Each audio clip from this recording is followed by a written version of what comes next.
திருப்பரங்குன்றம் மலை உச்சியில தீபம் ஏற்றுவது தொடர்பான விவகாரத்துல மலை மேல் இருப்பது தீப தூணா நில அளவை கல்லா என தமிழக அரசு தொல்லியல் துறையினர் 3½ மணி நேரம் ஆய்வு செஞ்சிருக்காங்க. தொல்லியல் துறை முதன்மை செயலர் அனுப்பிய கடிதத்தின்படி மதுரை மாவட்ட ஆட்சியர் உத்தரவின் பேரில் 7 பேர் கொண்ட தொல்லியல் துறை குழுவினர் திருப்பரங்குன்றம் மலைக்கு சென்று தீப தூணை அளவீடு செஞ்சிருக்காங்க.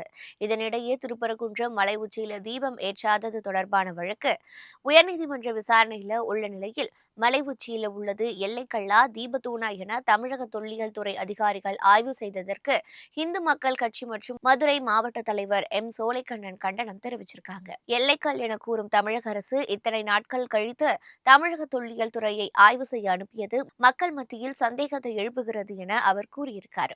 உயர்நீதிமன்றத்தில் அனுமதி பெற்றனரா, ஆய்வுக்கு செல்லும் போது வழக்கு தொடர்ந்த மனுதாரரையோ மாவட்ட நீதிபதி ஒருவரையோ ஏன் அழைத்து செல்லவில்லை என அவர் வினவியிருக்கார்.